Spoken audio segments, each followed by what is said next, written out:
जय हिंद दोस्तों। अभी मैं आपके सामने एक बड़ा ही कठिन क्वेश्चन का जवाब आपको बड़ा ही सरल तरीके से समझा दूंगा। बहुत सारे ऐसे बच्चे हैं जो बोलते हैं कि सर हमें त्रिकोणमिति का 8.3 में एक ऐसा क्वेश्चन है जो हमें समझ में नहीं आया, सर ने कैसे बना दिया, कैसे परिमीकरण कर दिया, वो समझ में नहीं आया।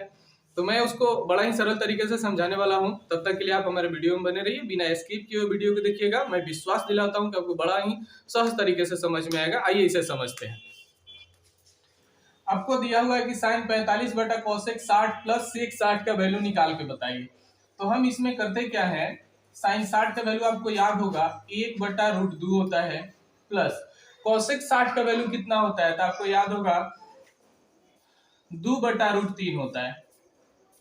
और यहाँ देखिए प्लस सेक 60 का वैल्यू कितना होता है तो आप देखिएगा तो केवल 2 होता है। आपको डिग्री का मान याद होना चाहिए, तभी समझ में आ पाएगा। अब देखिए इसके आगे हम क्या करेंगे, ऊपर है मेरा 1/√2, तो ऊपर वाले को ऐसे लिख देंगे। नीचे इसके नीचे 1 दे करके और √3 और 1 का एलसीएम जब हम लेंगे तो √3 और 1 का एलसीएम √3 हो जाएगा। इस कंडीशन में 1 से इसमें गुना करेंगे और √3 से इसमें गुना करेंगे। आप जानते हैं कि तिरछा तिरछी गुना होता है, तो 1 से जब 2 में गुना करेंगे तो 2 एकम 2 हो जाएगा, प्लस √3 से जब 2 में गुना करेंगे तो यह 2√3 हो जाएगा। अब इसके आगे करेंगे क्या, आप तो भाग बना चुके हैं पहले से। तो देखिए इस स्थिति में हम इसे पलट देते हैं, नीचे वाला ऊपर और ऊपर वाला नीचे आ जाएगा। तो ऊपर चला जाएगा √3 और नीचे आ जाएगा आपका 2 प्लस 2√3। अब यहां से बच्चे को नहीं समझ में आता कि सर मैंने यहां तक कर लिया, इसके आगे मैं करूं कैसे। तो इस कंडीशन में आपको क्या करना है, इसका अलग परिमीकरण करना और इसका अलग परिमीकरण करना, तभी आपका आंसर आ पाएगा। क्योंकि दोनों का जब तक आप अलग अलग परिमीकरण नहीं कीजिएगा आपका आंसर नहीं आएगा। चलिए हम अलग अलग परिमीकरण करते हैं। 1/√2, जब आप 9th में पढ़ रहे थे तो ये चैप्टर पूरा पढ़ाया गया था परिमीकरण। देखिए परिमीकरण करने में जो नीचे होता है उसी को ऊपर नीचे गुना कर देते हैं। √2 से गुना कर दिए। फिर उसके बाद क्या लिखना है, गुना लिखना है। क्या लिखना है, गुना। देखिए चूंकि इसका मैंने इसको लिख के मैंने परिमीकरण कर लिया, अब इसे लिखेंगे तो ये कितना ऊपर √3, नीचे आप थोड़ा सा ध्यान दीजिएगा आपको समझ में आएगा। यहाँ भी 2 है और यहाँ भी 2 है, तो हम 2 कॉमन ले सकते हैं। तो यहाँ मेरा बचेगा क्या, √3 बचेगा और यहाँ कुछ नहीं तो 1 बचा। तो अंदर मेरा √3 प्लस 1 बचा। बहुत सारे बच्चे बोले सर कैसे कॉमन ले लिया। कॉमन वही होता है जो दोनों में मिले हम उसे बाहर निकाल लेते हैं। 2 यहाँ भी दिखाई दे रहा है, 2 यहाँ भी दिखाई, मैंने 2 बाहर खींच दिया।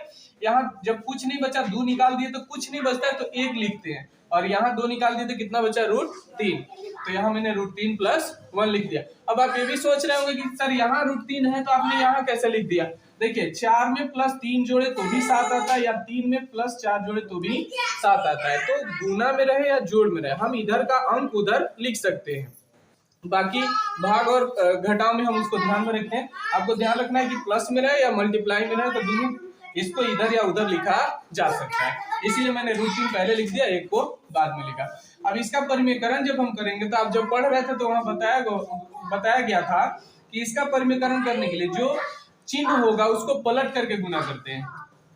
तो √3 - 1 हो जाएगा और नीचे भी √3 - 1 हो जाएगा। क्योंकि यहाँ प्लस है, ये 2 को तो हमने छाट लिया, अब केवल इसका परिमीकरण करें, जो रूट में बचता है उसी का परिमीकरण होता है। तो इसे परिमीकरण किया तो नीचे प्लस में था तो ऊपर कहाँ चला गया, माइनस में। अब देखिए इसको जब इससे गुना करेंगे तो √2 एकम √2 होगा। यहाँ देखिए 2 को जब रूट में गुना करेंगे तो ये 2 हो जाएगा। कैसे, आप पढ़ चुके हैं पहले कि अगर √x हो तो इसे √x में गुना करना हो तो 2, जब सेम चीज रूट में होता है ना तो वो आपस में क्या हो जाता है, निकल जाता है। बस मेरे कहने का अर्थ है कि अगर सेम चीज दोनों रूट में रहे और हम गुना करें तो सेम डिजिट बाहर निकल जाता है। देखिए जैसे यहाँ √x था, दोनों में गुना किया तो केवल x निकल गया ना। उसी प्रकार यहाँ दोनों मिलकर 2 था तो 2 क्या हो जाएगा, बाहर निकल जाएगा। यहाँ क्या करेंगे, √3 से हम इसमें गुना करेंगे तो देखिए फिर जैसे √2 में √2 से किया तो √2 आया, वैसे ही √3 में √3 से गुना करेंगे तो 3 आएगा। उसके बाद क्या करेंगे, इसी √3 को उठा के -1 में करेंगे तो -√3 एकम -√3 हो गया। अब देखिए ये 2 जो था यहाँ आपको 2 लिख देना है, ये 2 लिख दिए।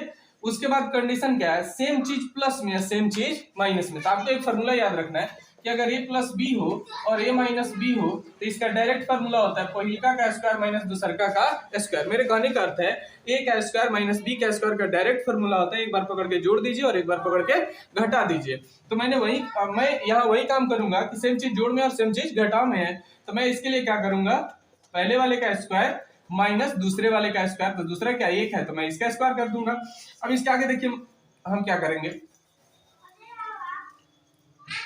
अब यहाँ 2 से जब हम गुना करेंगे तो ये 2√3 हो जाएगा, सॉरी 3√2 होगा, 3√2 हो गया।